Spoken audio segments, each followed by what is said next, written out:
Assalamualaikum warahmatullahi wabarakatuh. Selamat pagi adik-adik. Bagaimana kabarnya hari ini? Semoga selalu dalam kesehatan dan lindungan Allah Subhanahu wa taala. Amin. Nah, pada pertemuan kali ini masih membahas bab pertama, yaitu meyakini kitab-kitab Allah dan perilaku mencintai Al-Quran.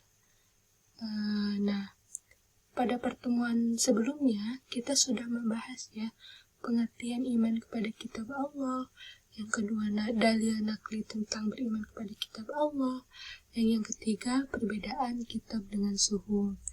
Nah, pada pertemuan kali ini Ibu akan membahas hikmah beriman kepada kitab Allah dan perilaku mencintai Al-Quran. Nah, masuk pada materi. Yang pertama yaitu hikmah beriman kepada kitab-kitab Allah. Hikmah yang pertama yaitu memberikan petunjuk kepada manusia mana yang benar dan yang salah. Kita contohkan saja Al-Quran saja ya, kita semua. Ketika kita percaya kepada Al-Quran, kita diberikan hikmah atau diberikan petunjuk oleh Al-Quran mana yang benar, mana yang salah, mana yang baik dan mana yang buruk, mana yang halal dan mana yang haram. Yang selanjutnya, yang kedua, pedoman bagi manusia agar tidak berselisih dalam menentukan kebenaran. Nah, kitab Al-Quran sendiri pula menjadi pedoman bagi umat Islam, di mana umat Islam tidak akan berselisih ketika menentukan kebenaran, ketika ia percaya ia beriman kepada Al-Quran.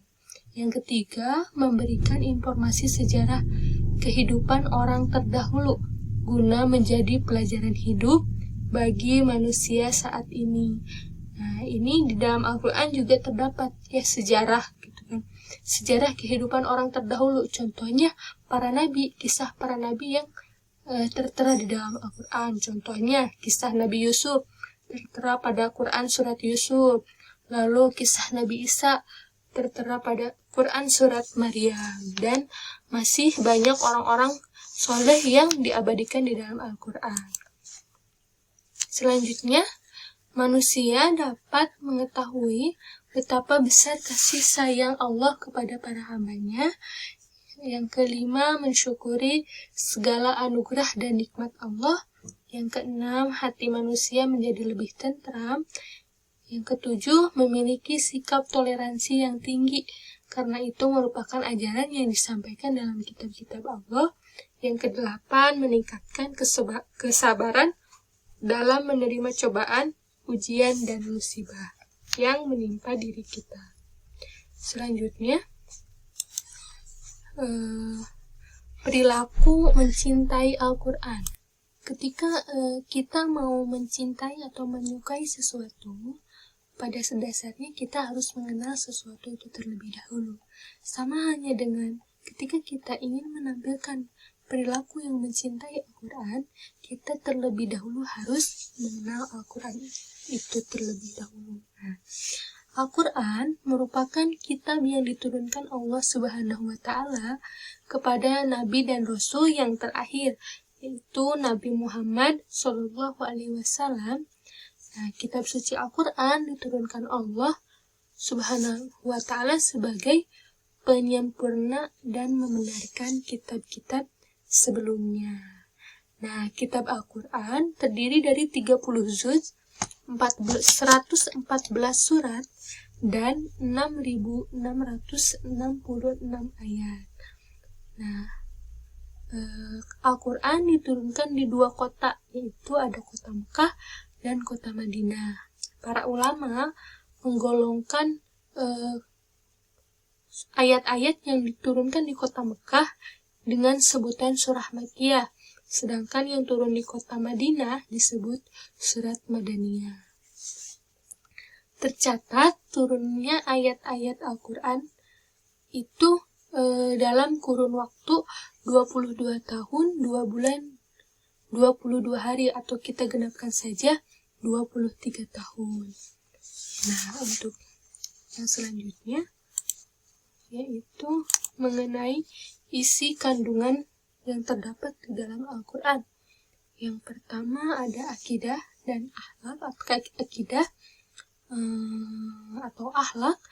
Nah, akidah secara etimologi itu artinya kepercayaan atau keyakinan. Nah, adapun aspek akidah dalam Al-Quran adalah persoalan tauhid, bahwa Allah adalah yang maha segala-galanya. Nah, di samping itu, akidah di dalam Al-Quran meliputi rukun iman seperti keyakinan terhadap Allah, malaikat, hari kiamat, serta qada dan qadar. Yang kedua, hukum atau sanksi. Nah, hukum Allah Subhanahu wa Ta'ala yang tertuang di dalam Al-Quran tentu merupakan hukum yang sangat adil. Nah, oleh karena itu, sebagai umat Islam, kita harus selalu merujuk kepada Al-Quran dalam menetapkan hukum atas segala sesuatu. Nah, dalam hukum atau sanksi ini, contohnya terdapat dalam surat Quran, surat An-Nisa ayat 105. Adik-adik bisa lihat sendiri ya nanti di Qurannya masing-masing. Yang ketiga, mengenai ibadah, di mana di dalam Al-Quran dibahas mengenai ibadah.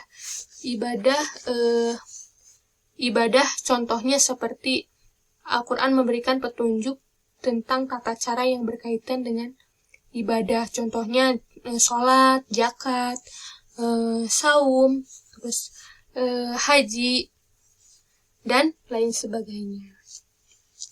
Yang ketiga yaitu muamalah. Di dalam Al-Quran terdapat sekali banyak ayat yang berkaitan tentang muamalah. Contohnya tentang jual beli yang semacam itu gitu ya.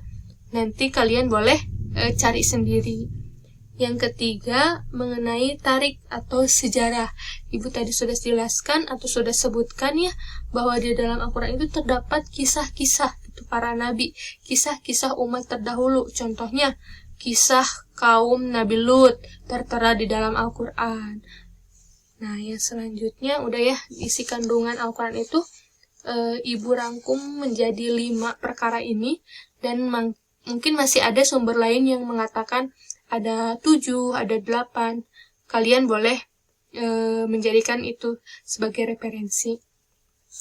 Yang selanjutnya yaitu perilaku mencintai Al-Quran. Nah, bagaimana perilaku mencintai Al-Quran? Apakah orang yang mencintai Al-Quran itu harus membawa Al-Qurannya kemana-mana? Atau misalkan Al-Qurannya yang membeli Al-Quran yang mahal, atau Al-Qurannya disimpan di lemari yang bagus? Tentu saja bukan ya. Orang yang mencintai Al-Quran adalah orang yang sering membaca Al-Quran, sering memahami Al-Quran, dan juga mengamalkan Al-Quran di dalam kehidupan sehari-harinya. Nah, jadi adik-adik bisa paham ya, bagaimana sih sikap orang yang mencintai Al-Quran. Orang yang mencintai Al-Quran itu baca, pahami, juga amalkan. Bahkan ketika sudah kita amalkan, kita bisa mengajarkannya kembali kepada orang lain. Ya, ini untuk tugas yang dikumpulkan hari Kamis. Adik-adik kerjakan latihan halaman 19 sampai 21.